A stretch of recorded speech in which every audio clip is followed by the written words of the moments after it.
Good morning, Namaste. Welcome back on my YouTube channel PSIR Academy with Pooja ma'am.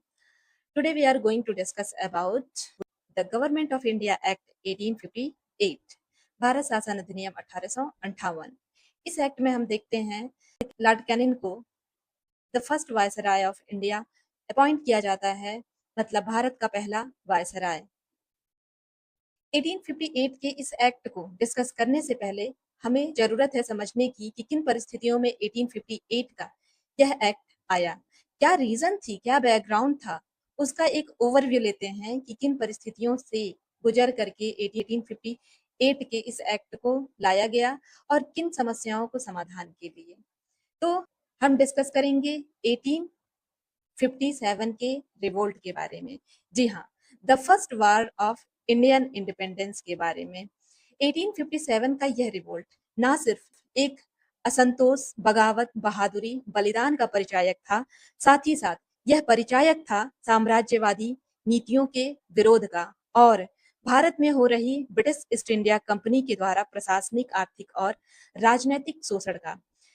उसके साथ साथ भारत में शिक्षा में और सामाजिक रीति रिवाजों में ब्रिटिश ईस्ट इंडिया कंपनी का जो इंटरफेरेंस हो रहा था, जो हस्तक्षेप हो रहा था, उसके खिलाफ यह 1857 का रिवोल्ट भारतीयों के विचार के खिलाफ, या कह सकते हैं इनकी कोमल हृदय के खिलाफ जो षड्यंत्र रचा जा रहा था ब्रिटिश गवर्नमेंट के द्वारा और ईस्ट इंडिया कंपनी के द्वारा, सभी परिस्थितियों का, उन सभी नीतियों का विरोध था 1857 का यह रिवोल्ट।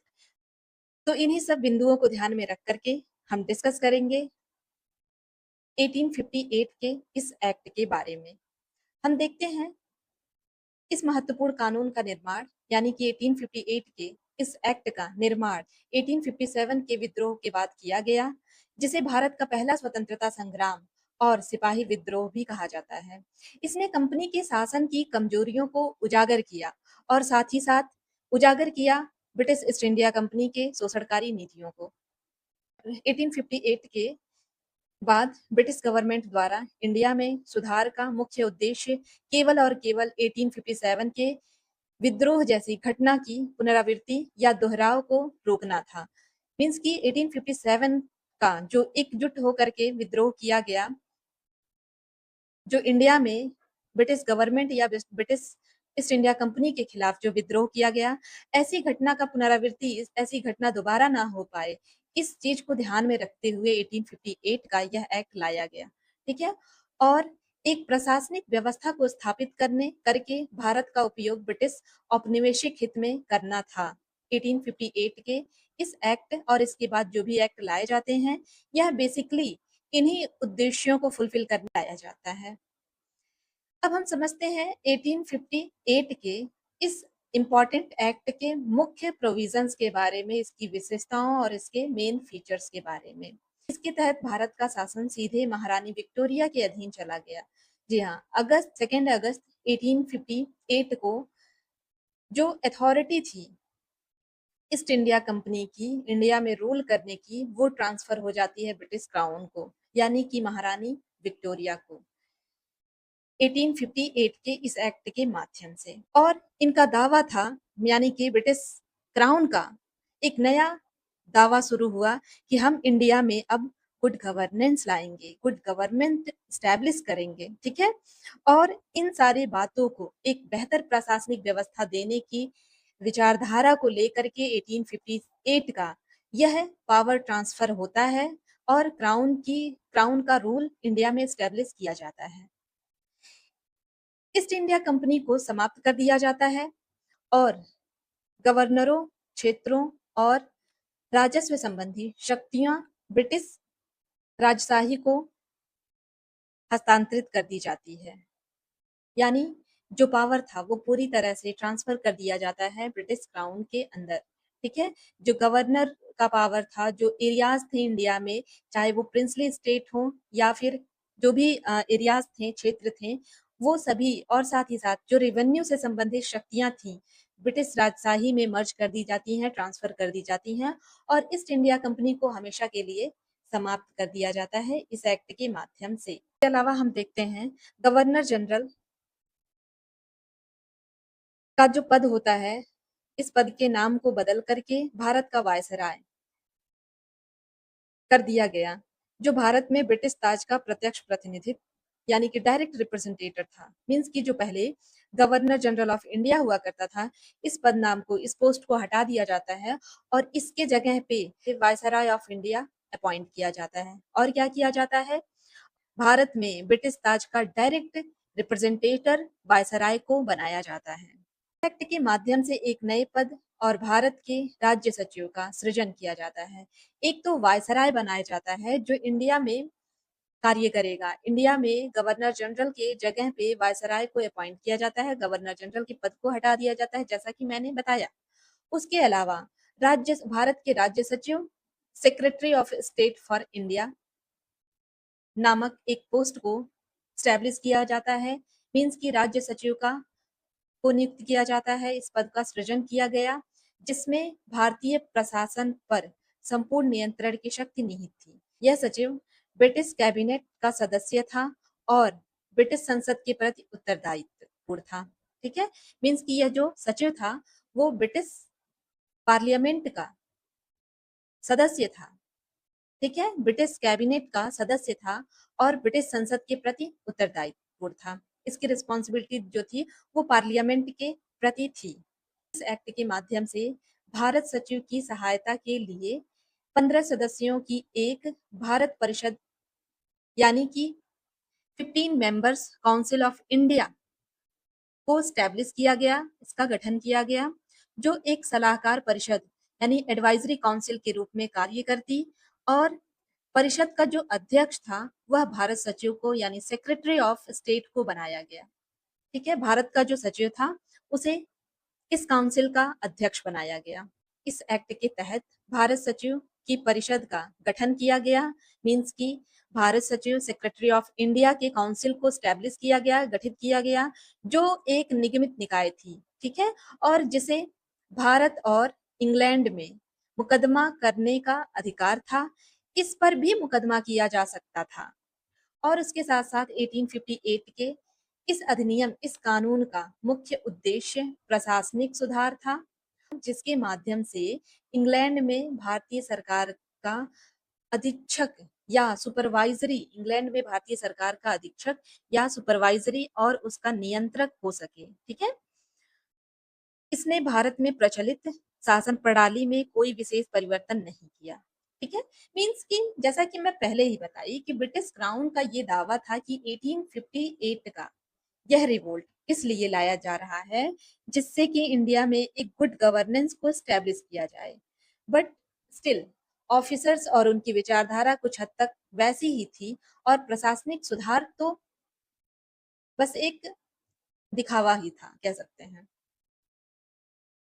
और यह प्रशासनिक सुधार भी इसलिए किया जा रहा था ताकि 1857 का जो रिवोल्ट हुआ था, इस तरह की घटना दोबारा ना घटित हो पाए। कुल मिलाकर के निरीक्षण करने के लिए, सुपरवाइजर और उस पर कंट्रोल करने के लिए और भारतीय सरकार एक तरह से सुपरवाइज करने के लिए, पूरी तरह से उसका निरीक्षण करने के लिए सचिव को बनाया गया और वायसराय के पद को स्थापित किया गया। अधिनियम ने नियंत्रण बोर्ड और निर्देशक कोर्ट, मीन्स की नियंत्रण बोर्ड, बोर्ड ऑफ कंट्रोल जिसे कहते हैं, और कोर्ट ऑफ डायरेक्टर यानी निदेशकों का जो मंडल था, इसको समाप्त कर दिया गया। जी हाँ, ब्रिटिश इंडिया एक्ट में पहली बार बोर्ड ऑफ कंट्रोल को पूरी कंट्रोल दे दी गई और पावर को सेंट्रलाइज्ड किया गया। और 1858 के इस एक्ट में ये जो ड्वेल गवर्नमेंट सिस्टम स्टैब्लिश किया गया था, इसको पूरी तरह से समाप्त कर दिया गया। ठीक है, और भारत में शासन की जो यह ड्वेल गवर्नमेंट थी, इसको एबॉलिश कर दिया गया। जो शेयर होल्डर्स थे कंपनी के, इसको भी हटा दिया गया और जो निदेशकों का मंडल था, बोर्ड ऑफ डायरेक्टर्स का ग्रुप था, उसको भी समाप्त कर दिया गया। इसे 1 नवंबर 1858 को ब्रिटिश महारानी की घोषणा पत्र को भारतीय शिक्षक वर्ग में अपने अधिकारों का मैग्ना कार्टा कहा, जिसमें मुख्य रूप से सुरेंद्रनाथ बनर्जी या जो भी मॉडरेट विचारधारा के लीडर्स थे, जो भी लिबरल उदारवादी विचारधारा के जो लीडर्स थे, उनका मानना था कि यह जो 1858 का डिक्लेरेशन है, यह हमारे अधिकारों का मैग्ना कार्टा है। इस एक्ट में, जिसे इलाहाबाद के दरबार में लॉर्ड कैनिंग द्वारा पढ़ा गया, जिसके बाद ब्रिटिश क्राउन ने भारत का शासन संभाला। इस घोषणा पत्र में भारतीयों को धार्मिक स्वतंत्रता, शिक्षा, नागरिक और सरकारी नौकरियों में समानता का दर्जा देने और ब्रिटिशों द्वारा भारतीय राज्यों पर कब्जा न करने का आश्वासन दिया गया। ठीक है, तो ये ऐसे रीजंस थे जिसकी वजह से जो मॉडरेट्स थे उनको ऐसा लग रहा था, जो उदारवादी नेता थे उनको अब ऐसा लग रहा था कि जो ब्रिटिश गवर्नमेंट है वो जिस तरह से ब्रिटेन में गुड गवर्नेंस या डेमोक्रेसी जैसे सिस्टम को इम्प्लीमेंट करी है, कुछ इस तरह के सिस्टम को इंडिया में भी स्टेब्लिश करेगी। आगे के एक्ट्स में हम देखेंगे कि वास्तविक कहानी क्या होती है। भारत शासन अधिनियम यानी 1858 की जो सीमाएं थी, लिमिटेशंस जो थे, उसको हम समझने का प्रयास करते हैं। पॉइंट्स में समझते हैं जिसमें भारतीय प्रतिनिधित्व का अभाव था, लैक ऑफ इंडियन रिप्रेजेंटेशन। जैसा कि हम जानते हैं लास्ट के जो भी एक्ट थे उसमें भी हम लोगों ने अध्ययन करा कि इंडिया का जो रिप्रेजेंट थे वो डिमांड कर रहे थे कि सिस्टम में, गवर्नमेंट में हमारा रिप्रेजेंटेशन होना चाहिए। ईस्ट इंडिया कंपनी थी, उसके द्वारा इंडियंस को रिप्रेजेंटेटिव नाम मात्र का दिया गया और वही किया जाता है 1858 के इस एक्ट में भी। जो भी प्रशासनिक स्ट्रक्चर इसका था, जो भी ढांचा था, अभी भी बस नाम मात्र की थी। तो भारत का शासन पूरी तरह से ब्रिटिश गवर्नमेंट या ब्रिटिशर्स के हाथों में था। भारतीय नेताओं का इसमें कम योगदान था, बिल्कुल नाम मात्र का योगदान था। ठीक है, तो ये इसके कुछ डिमेरिट्स, लिमिटेशंस हैं। सेकेंड पॉइंट हम देखते हैं, शक्ति का जो केंद्रीकरण था, मतलब कि सेंट्रलाइजेशन ऑफ पावर। भारत शासन अधिनियम इसने ब्रिटिश सरकार के भीतर सत्ता को केंद्रित कर दिया, जिससे भारतीय प्रांतों की जो स्वायत्ता थी वो पूरी तरह से खत्म हो गई या कम हो गई। मींस कि जो इंडिया में डिफरेंट डिफरेंट रीजन थे, डिफरेंट डिफरेंट प्रांत थे, प्रोविंस थे, ठीक है, इनकी स्वायत्ता बिल्कुल खत्म हो गई।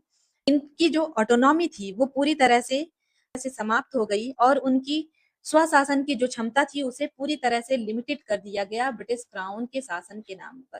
ठीक है, 1858 का जो ये रिफॉर्म था वो पूरी तरह असफल रहा। क्यों? क्योंकि जिस तरह के रिजल्ट का की अपेक्षाएं थी भारतीय लोगों को, वह परिणाम, वह रिजल्ट यह एक्ट नहीं दे पाया।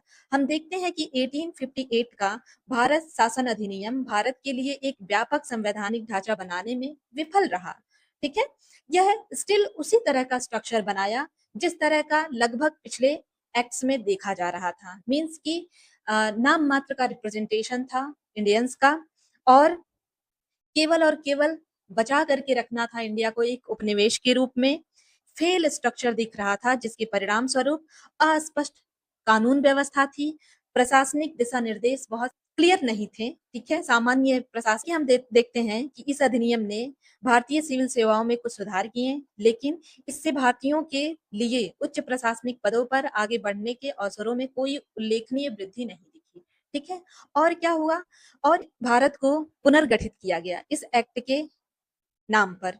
और जो विद्रोह 1857 में हुआ था और जिन मूल कारणों की वजह से हुआ था, ठीक, एक तो साम्राज्यवादी नीतियां थी ब्रिटेन की, सोशल इंटरफेरेंस था, ब्रिटिश जो थे वो इंडियन सेंटिमेंट के खिलाफ काम कर रहे थे, और साथ ही साथ इकोनॉमिक, एडमिनिस्ट्रेटिव और पॉलिटिकल एक्सप्लॉइटेशन किया जा रहा था, वो लगभग जस की तस पड़ी हुई थी।